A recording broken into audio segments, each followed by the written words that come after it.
It's like this. You're All Doomed is a podcast that covers the Friday the 13th films. Each episode covers 13 minutes of screen time. And this season we'll be discussing Friday the 13th Part 8, Jason Takes Manhattan. I'm your emo disc jockey host, Gregory. And I'm Brian, and I get the adrenaline pumping, good people. There's no escape from this episode that begins with the Paramount logo and ends with a concerned-looking deckhand standing on a ship. Yeah, I'm not going to do that voice this whole season because that would drive me insane, and everyone else too. So yeah, I mean it's the new, well, quote unquote new Paramount logo that's got the CGI animation, but it's on the screen for like 18 full seconds, and it felt like for fucking ever. I don't know why they left it on for so long. But even more annoyingly, it's got this half-assed rip-off Jason that plays over the logo. So it's a rip-off of the Kiki Ma Ma Ma, but it's literally saying Jason's name, and I found that really annoying. Fortunately, I mean, this isn't much of a spoiler, but it's, as far as I could tell, it's the only time we hear it in this movie, which helps a lot because it is really cheesy. But it also reminded me a little bit of the subtle transforming sound that you hear at the beginning of Michael Bay's first Transformers movie during the Paramount logo sequence, where it's like a, and it just, I couldn't believe how similar it was. Maybe Michael Bay loved the intro of this movie so much that he decided to incorporate it for his own Paramount masterpiece. Then we cut to a shot of the Manhattan skyline at night, accompanied by a cheesy but surprisingly catchy 80s nightclub rock song, Darkest Side of the Night. It's been stuck in my head for weeks. I actually kind of love it. It's not bad. It's by a Canadian duo called Metropolis. They were made up of two guys, Peter Fredette, who was on bass and vocals, and Stan Meisner, who was kind of a jack of all trades, drums, guitar, keyboards, vocals, producer. Meisner has written a bunch of songs, including for people like Celine Dion, Eddie Money, and Eric Clapton. And Peter Fredette has been playing in the Kim Mitchell band for the last 30 years. Wow. It's a departure. We've never had like a pop song opening a Friday the 13th movie before. Yeah, we usually hear them like at the end of the closing credits or right. something, but it's weird to like kick off the movie with this. It kind of sets a very different tone. Yeah. And then laid over that is this voiceover narration, sort of like Crazy Ralph's, there's a legend around here from the last movie. But it's almost incomprehensible. It bears no relation to telling us the story that we're about to see or setting anything up. It's just kind of this tone poem almost. Well, I think it's also very much a product of its time. So this is, the late 80s, and shock jocks were, just the coolest thing in the world. And I feel like this is their version of the kind of, unhinged DJ who's just going to say what he wants. And true, but we don't know it's a radio disc jockey yet. That doesn't become apparent until basically the end of the voiceover. So it's basically, he's just narrating while we're seeing shots of around the city, a list of which I'll go through in a moment, but it turns out that it's just setting up things we're going to see throughout the movie. But I mean, it's sort of like this, we live in claustrophobia, a land of steel and concrete. It's not giving us any context. It's just describing these emotions that you feel living in New York City or something.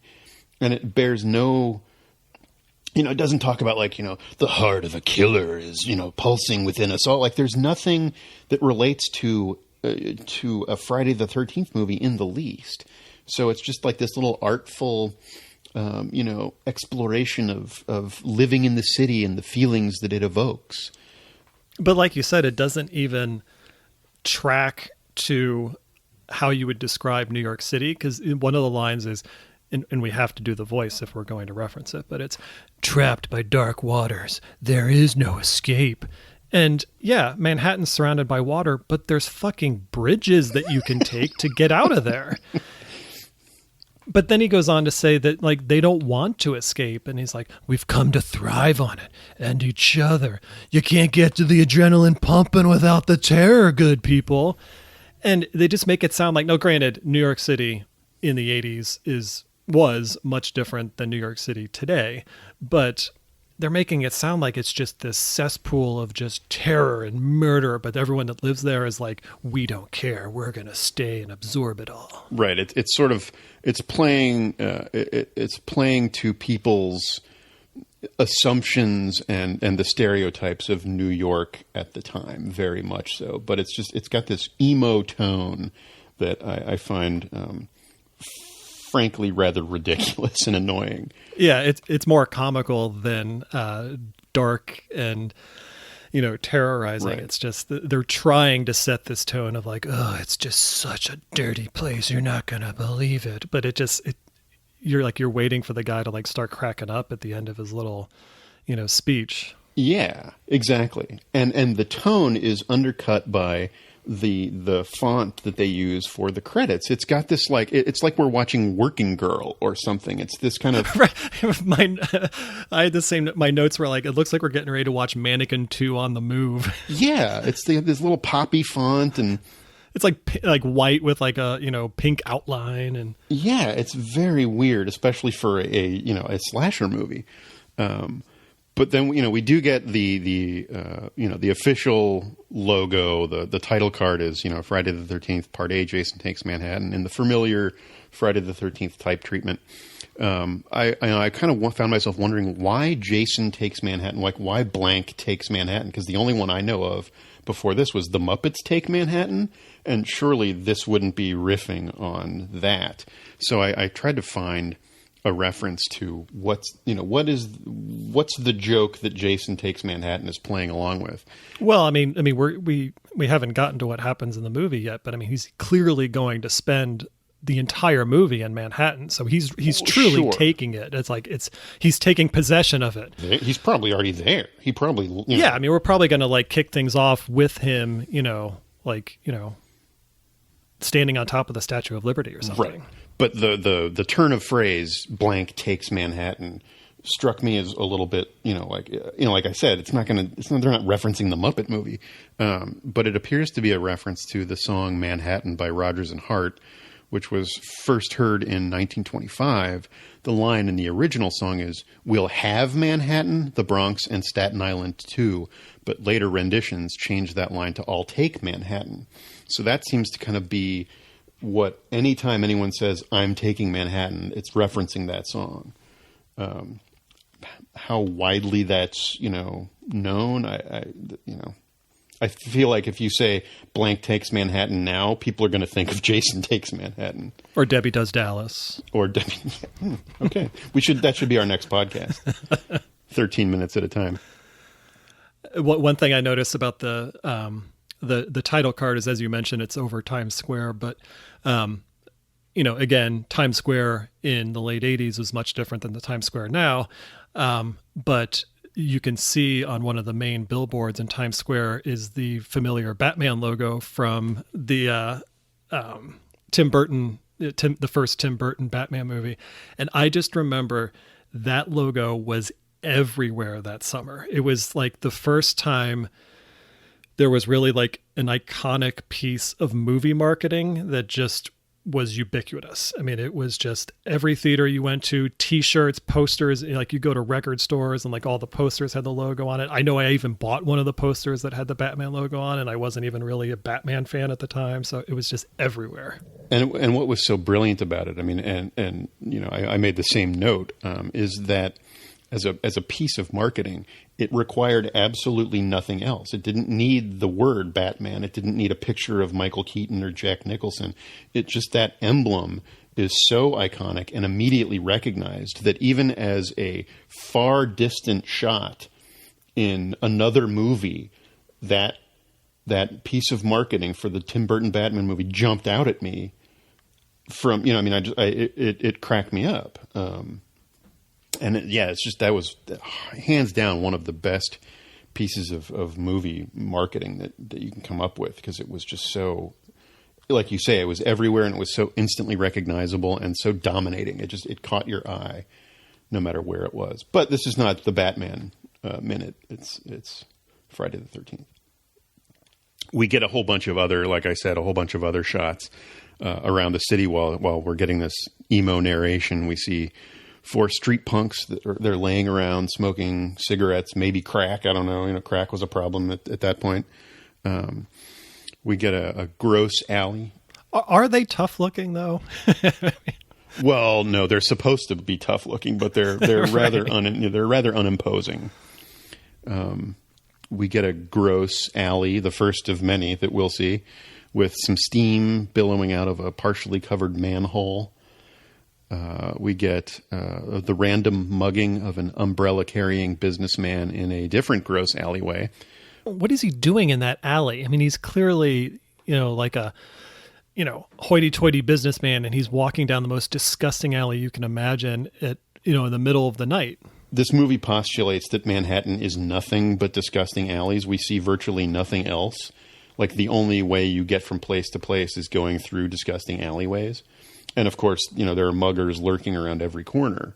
So, naturally, it's like the camera they didn't even have to seek this out to show us this. It happens every minute. There's probably someone getting mugged in 1989 New York. It's almost like they're trying to get to the adrenaline pumping, good people. And one of his assailants then throws the wallet into a barrel of toxic waste, which has a little rat climbing out of it who, shakes the moisture off its little face. It was kind of cute, actually.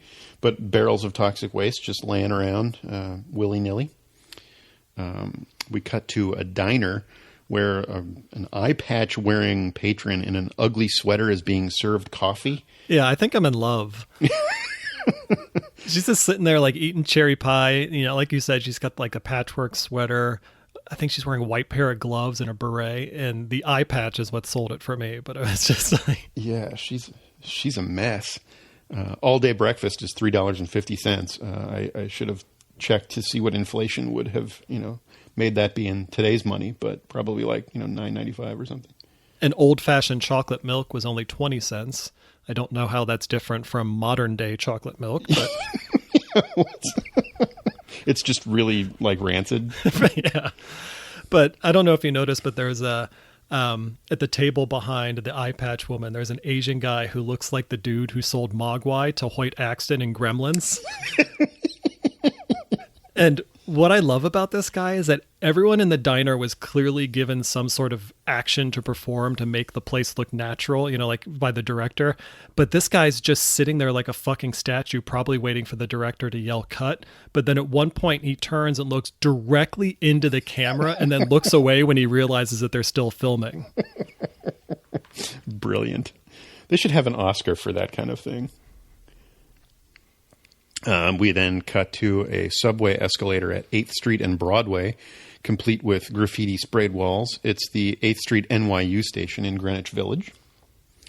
We see a shot of a random subway car. I suspect we'll be visiting that later. And it's spotless, like every other New York City subway car. Right. I'm sure, it's minty fresh. Then we have 2 dudes in an alleyway. They're shooting smack. So, I think it's the muggers from a few moments ago, but, unclear. I'm pretty sure the guy that's heating up the spoon with a candle is Jason Mewes.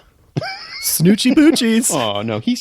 He's kicked his habit. He has, he's gone through rehab and done his time. Appearance only, not any habits. Gotcha. And then we close out our little tour of New York here with a shot of Lady Liberty over the waves of New York Harbor. So like I said, this whole movie is going to take place in New York City, and they're just establishing all these places that we're going to get to see throughout the entire movie. Yeah, exactly. But yes, it's at this point that we learn that this narration is the voice of a radio disc jockey. He's reading out a graduation best wishes to the graduating class of Crystal Lake High School. But there's kind of a nice transition. we're looking at Lady Liberty, and the camera dips beneath the waves of New York Harbor and then resurfaces, and we're at a familiar-looking campground.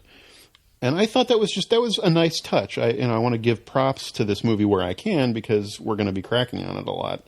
But I really liked that. That was clever, and we just spent a little bit of time in New York, and now we're back on a familiar setting, so we're going to get the story moving ahead. Yeah, and we're probably just going to spend like a couple of minutes outside of New York just to establish a character or something, that we're going to come back. But yeah, I liked it too. You just kind of like dip below and then you come back up and it's like, oh, we're in a new location.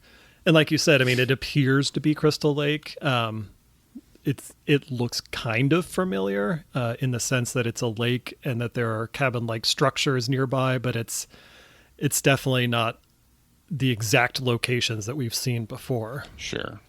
Right. And, again, the timeline is questionable because it looks like it's now, a camp or a lodge, lodges that it looks very different from it did at the last movie, which looked different from the movie before it. So, yes, it's because of real world locations, but it's unclear where we are in the universe's timeline, and whether this is truly Camp Crystal Lake, or if it's a camp at all, or it's just people who live there. But we then get a yacht puttering into frame. It's the Lady Drifter. And on board this yacht are two of the graduating senior class who are about to get down to some serious fucking. I think it's Michael Hutchence and Mary Elizabeth Mastrantonio, but I'm not positive. I was going to say it's C. Thomas Howell auditioning for a Jim Morrison biopic, but... You're right. That's who it is. Perfect. And Mary Elizabeth Mastrantonio. Yes. But this is Jimmy and Susie. Yes. And this might be the earliest nudity that we've gotten in a Friday the 13th movie. We see some side boob of Susie. It's, minutes into the movie and we're already seeing, a hint of nipple. So it's just sort of, I feel like they're playing to the expectations of the Friday the 13th audience a little bit, like, all right, yeah, boobs. You mentioned that they're listening to the radio on the boat, and we hear the DJ that gave the kick-ass narration at the beginning of the movie, and he says, "You've been listening to WGAZ, the electricity of Manhattan." So wherever they are on this boat, they're close enough to New York City to be able to pick up one of their radio stations. So we at least know that much. Would it possibly be AM, though? Because I know like people in Texas can hear the local Cincinnati AM station. I think it has a wider reach, but it can't penetrate tunnels as easily as FM. So, I mean, you're right. I mean, clearly they're, the fact that they even give a shit to listen to a New York radio station means they're relatively nearby. Yeah, but do AM stations typically have 4 call letters? I feel like they usually have 3. Oh, you're right. I don't know if that's true universally, but it doesn't matter. We're getting into some really weird tangents on that, but that's because it's Friday the 13th, Part 8.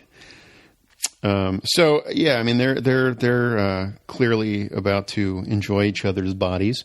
But just as Jim is slipping off Susie's undies, he says he has to go throw the anchor over and leaves. So just when things are getting good, he's worried about the boat. Oh, that's what he meant by throwing the anchor over? Oh, yeah, maybe. Yeah, you're right. It was a come on. No, you're probably right. It probably has something to do with the boat. But we then cut to a shot of the anchor dropping into the water and landing on the bottom of this lake, coincidentally near a 3,000-volt power cable. It's conveniently labeled as such, too. Jim returns to the bed, acting strangely. He seems ill at ease and proceeds to tell a wide-eyed Susie that they're right around that old summer camp where all the murders took place. He says the guy is dead now, somewhere at the bottom of this lake, and we see the anchor snag on this 3,000-volt power cable. Jimmy then basically launches into the legend of Jason, and we get a flashback of a surprisingly normal-looking little boy struggling in the water. He has a full head of dark hair and no facial deformity at all, which doesn't match anything we've seen of Jason previously.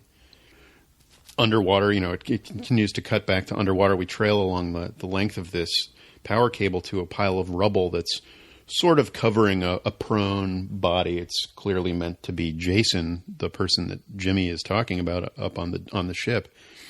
And just as Susie and Jimmy start their lame foreplay back up, the cable sparks to life and envelops Jason's body with cartoonish electricity. Power cuts out all over the abandoned Camp Crystal Lake, which kind of startles Susie. And Jimmy goes to investigate as we get a shot of Jason's empty chains then thumping to the bottom of the lake. So he's been freed from the pile of rubble. And there's even kind of a weird effect on the soundtrack that sounds a little bit like an evil cackle that I thought was kind of stupid. Well, once again, we're also getting a story established in the exact location where Jason was last found. Part 7 picks up where, Jason was tethered to the bottom of the lake in part 6. And now in part 8, we're once again in the exact same spot where Jason was knocked down, because the rubble that he's lying under is the rubble, the remains of the shepherd's dock. So everything's taking place in this one very, very specific spot of Camp Crystal Lake. Right. We get a moment of a muck-covered hand reaching out of the water to grab a railing of the yacht. So Jason has swum to the surface and is now climbing aboard the Lady Drifter down in the cabin of the boat. Susie is by herself, and she gets a little bit spooked, so she puts on a big shirt and starts walking toward the door. And we get our first jump scare. A hockey-masked figure leaps down in front of her and jams a knife into her gut. Except this one's wearing a denim shirt. And it's just a spring-loaded toy knife. It's just Jimmy playing a prank. But I have some thoughts about this prank. First of all, when he was telling Susie the story of Jason, he never once mentioned a hockey mask. So why would that be part of his prank? Unless, everybody who kind of knows the story of Jason knows that he wore a hockey mask. But she didn't really seem to be familiar with this at all. So that was just a weird detail for him to include. Well, it's like the Batman logo. You see the hockey mask and bad things are about to, come your way. Well, yeah, for us, but in the universe, that how famous is Jason is basically what I'm asking. The other thing that jumped out at me was because of the spring-loaded knife. Do you remember that time on the bus when I think I was in like 7th or 8th grade, and it was this weird period where kids were bringing their knives to school to show each other? It wasn't like no one was threatening anybody or cutting anybody. It was just like, oh, check out this cool Swiss Army knife I've got. Well, one of our friends, who I'll call Rusty for purposes of this podcast to protect his anonymity, brought this knife and was showing it to you and me on the bus. And you thought it was a spring-loaded toy. And you were about to jam it into your palm when Rusty grabbed your wrist and then took the knife out of your hand and slashed up the seat of the bus to show you that it was real. And you had nearly put this thing through your hand. And I mean, I remember you went bone white. You were like, oh, shit. Yeah, I mean, it was a pretty big knife, too. It was like one of those, Rambo hunting knives from what I remember. And it just didn't really look real. And Rusty wasn't the type of person to really have something like this. So I just didn't necessarily believe it. And I don't know if I was really going to stab it through my hand or if I was just joking to make the motion, but whatever, I was making the motion and Rusty jumped in and grabbed my hand to stop it. But yeah, I remember there was a minute of oh shit, that's a real knife. Yeah. That could have been bad. That could have been really bad. I wonder if would they use, if you had put this knife through your hand and there was blood everywhere, would they have put that sawdust on it that they put on barf on the bus? But I also want to talk about the concept of romantic pranks in general. Have you, as you and your wife are getting intimate, have you ever wanted to play a prank or scare her? Where I was going to pretend that I was murdering her? Yeah, I feel like we've seen that before in this series, or at least other slasher movies, and I don't, what a douchebag thing to do. At a moment of emotional and physical bonding where both people are supposed to be, implicitly trusting the other person with, their every facet of their being. I'm getting overly romantic about boning, but it's a very weird thing to do, but it seems like a staple of bad screenwriting. Yeah. And I know, like, when kids are younger, especially, or boys in particular, they make fun of girls that they like and they tease them and they give them a hard time because it's their own, silly way of showing that they like them. But in the heat of the moment, stepping away for a minute and grabbing, a fake, weapon and putting on a hockey mask and then pretending to kill that person, it's no longer like gentle, ribbing. It's just mean-spirited, and I don't understand what they're trying to prove by it. The only purpose of it is for the viewer. Like, I really don't think it's something that an actual person would do to someone else, because they would get so much shit, like, from the recipient of the prank, that it wouldn't really be worth it. They're not going to get any benefit from it. So it's really just to trick us into thinking something is happening. Right. And like almost counterproductive to the concept of foreplay. Like, you're leaving the home fires burning while you're running off to get your hockey mask and costume. It's like, you want to keep her in the mood, buddy. Like, when I was a teenage boy, I want to get to the sex. I don't want to waste time screwing around with this, this joke I'm going to play. You had her ready to roll, buddy. You already had to leave to go deal with the anchor. I got 2 minutes before this thing goes down. Let's get going. So, the prank is revealed, and Jimmy leaves this hockey mask looped over the steering wheel and heads back to bed with Susie. We get a shot of Jason's hand reaching down and taking the mask, which has slightly different markings on it, but does have the cleft over the left eye from Part 3's axe damage. So my question then becomes, because we know Jason's original hockey mask was destroyed at the end of Part 7. It was cracked in half. And taken away by the paramedics or whatever, like when they were sifting through the rubble. So, in universe, is there semi-accurate licensed Jason merchandise? Like, where did Jimmy get this fairly accurate replica of Jason's hockey mask? I have no idea. Because you're right. Because even if the hockey mask did become iconic just through the stories that people tell, the legends of Jason Voorhees, he's like, oh, it's this maniac and he wore a hockey mask. The details of the hockey mask would probably not be made public, because there's not really many people that are still around that could describe it in really specific detail. Right. So again, it's just like you described, it's just lazy screenwriting. It's a way of just tricking the audience into thinking like, hey, that's the mask I recognize. It must be Jason. Yeah, I mean, obviously they're presented with a problem because they destroyed the mask in the last movie, and you can't have a Jason movie without a hockey mask, or at least you shouldn't. Part 2 accepted. So, or at least from a studio marketing standpoint, they can't have a Jason movie without a hockey mask. So they got to reintroduce one. But it struck me as odd that it's, I feel like he bought it off the shelf at Clown Alley, and it's got a picture of Jason on the package and like, accurate replica. But, again, how famous in this universe is Jason supposed to be? Regardless, Jason then lifts a 3-pronged spear gun off a shelf and marches down into the cabin of the boat and immediately knows how to operate this thing because he's a master of all weapons. He cocks the spear gun. And the camera pans up to reveal him in all of his goopy glory. I mean, we get a full-on clear shot of Jason wearing his hockey mask. Susie actually sees him. She's trapped under Jimmy's thrusting loins, but sees Jason taking aim and gasps, "Jason?" causing Jim to pull out and roll over just as the spear fires and lands in the wall right next to Susie's face. He missed, but, I mean, that was a hell of a stunt. Yeah, it was really close. Susie scampers out the window in fear. Jimmy remains paralyzed on the bed, so Jason rams the empty spear gun into Jimmy's torso.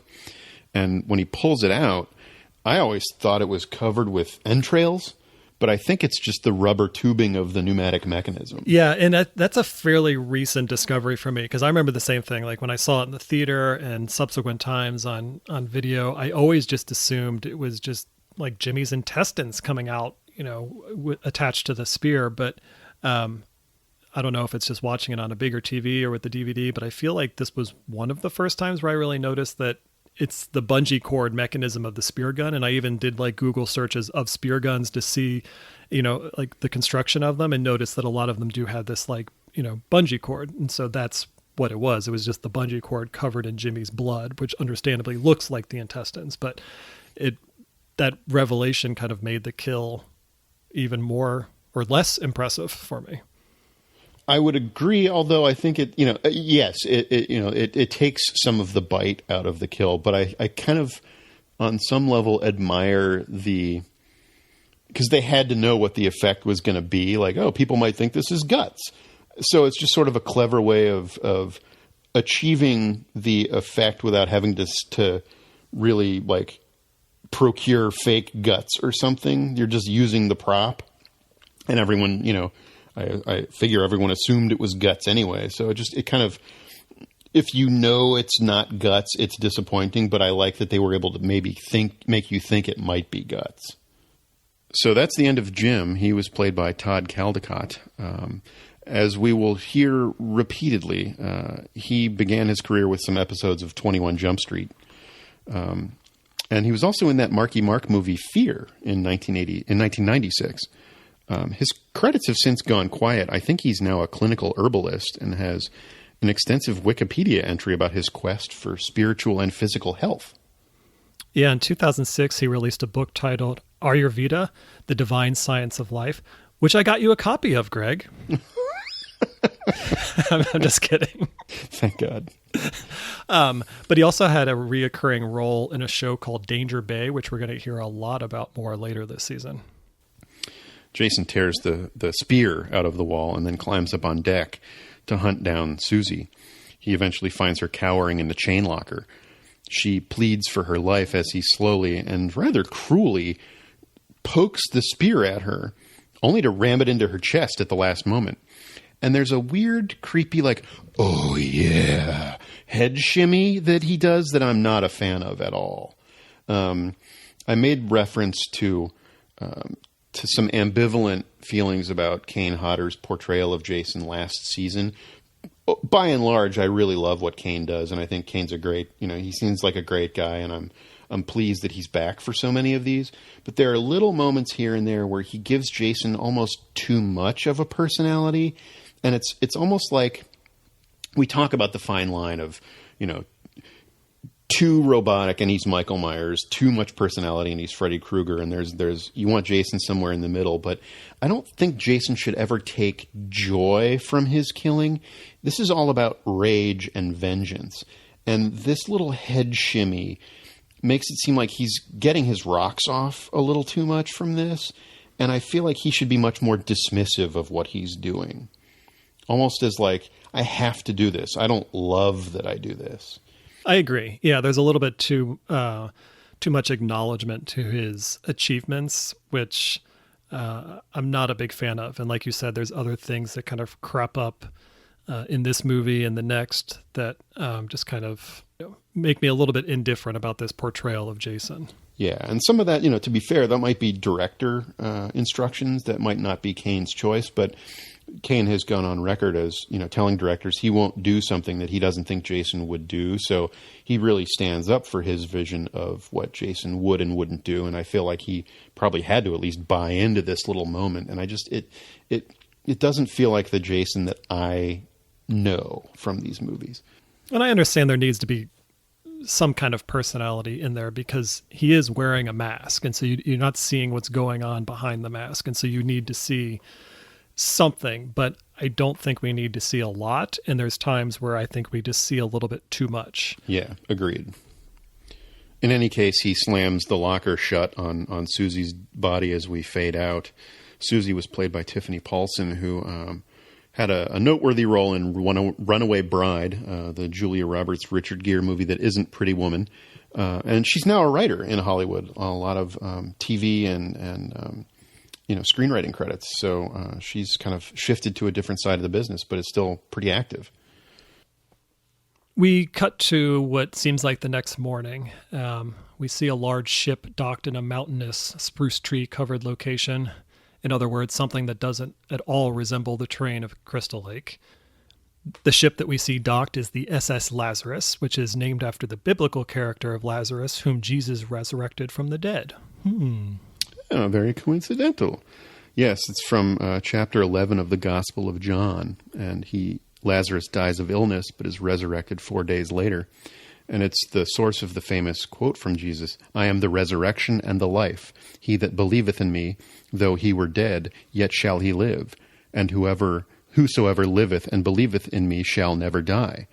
Later, the narrator of that biblical passage also gives the famous simple line, "Jesus wept," which is referenced heavily in Hellraiser. But more importantly for you and me, Lazarus was also a regional department store retail chain, operating primarily in the U.S. Midwest and based in Columbus, Ohio. They had several stores here in the Cincinnati area. In 1986, Lazarus merged with Shillato Reichs and was well known for its stuffed holiday Lazzy Bear and the less well-known Lazzy Pup. They are kind of hot collector's items on eBay, as a matter of fact. Lazarus merged with Macy's and retired its branding in 2005. So if you go to a Macy's, you're basically going to a Lazarus. Thank you for the blast from the past. Lazarus was always the store at the end of the mall that I never made it all the way down to. You were too busy in Music Town or whatever it was called. That's right. Record Town and Music Land, I think. And Suncoast, of course. So back to the SS Lazarus. I couldn't find much about the actual ship, other than it was likely a Liberty, which was a class of cargo ships built during World War II. Yeah. On the dock, we see a car pull up, and it's a 1974 BMW 2002, which is a little confusing, but... Yeah, they went ahead in time and got a BMW, and then... Right. Inside this brown sedan are a teenage girl and a middle-aged teacher, Rennie, the student, and Colleen, the teacher. Oh, and a dog who is apparently very nervous about taking this trip. It's Gordon. I mean, Toby. Colleen gives Rennie a bat mitzvah present or something. It's Stephen King's fancy high school pen, apparently. I would have loved to know, when I was watching this, what Stephen King thought of being called out in a Friday the 13th film in such fashion. But as I was doing research for this, coincidentally, a news story got published in Our World that Stephen King's the one story that he wishes he'd written, he thought it was his best unwritten story, was a story about Jason, from Jason's point of view, how he deals with repeatedly coming back from the dead. So clearly, Stephen King is on some level a Friday the 13th fan, and it's interesting that he would care enough to want to write and have concocted in his mind the idea for this story. I mean, I would love to see, if not a novel, maybe if like a comic book publisher bought that, and hired Stephen King to write that for a mini series or something, and have a little Stephen King Jason story out there. That'd be awesome. So apparently Rennie is Colleen's best student ever, which explains why she's giving her rides everywhere and then giving her presents. They hug, which I think is frowned upon in this day and age with teacher-student relationships. So Rennie and Colleen are obviously close, despite their difference in age and their respective roles in each other's lives. As Rennie and Colleen are wrapping up the heart-to-heart in the car, we see a slack-jawed, Crazy Ralph-looking dude sweeping the deck of the SS Lazarus, and he sees a small boat drift by, and it's the Lady Drifter, the boat that we saw earlier with Jimmy and Susie. We know that it's Jimmy and Susie's boat because of the bloody handprint on the window, which I thought was a nice little touch. Yeah, agreed. I think it's odd that somewhere along the way Jason learned how to operate a yacht. I don't know if he has a boating license or anything. Yeah, it's hard to tell how far this boat has traveled. Like I mentioned, the terrain where the Lazarus is docked doesn't resemble at all anything that we've seen at Crystal Lake. So we feel like the boat has traveled a pretty far distance. And as also mentioned, it's the morning. So it's been traveling for a good portion of the night. And did it just conveniently drift this way? Or like you said, did Jason, learn how to pilot this boat? But regardless, the Lady Drifter and the Lazarus are docked pretty much next to each other right now. And I get the sense that we've left the body of water that is Crystal Lake. This feels more to me like Crystal Lake must be connected to what I suspect is meant to be Cape May, New Jersey, based on the fact that it's we're now on open water. There must be a river or something that this yacht drifted down. We'll get into some more of why I suspect this later, but we're clearly now meant to be on a much larger body of water than Crystal Lake itself, given the size of the Lazarus. And the fact that, we'll go ahead and reveal it. This movie was filmed in Vancouver and looks every bit like it's filmed in Vancouver. We bid farewell to Jim and Susie, who have graduated from this plane of existence. They will be missed. To find out what cleaning product the deckhand is going to use to clean off that bloody handprint, tune in next week. Until then, you're all doomed.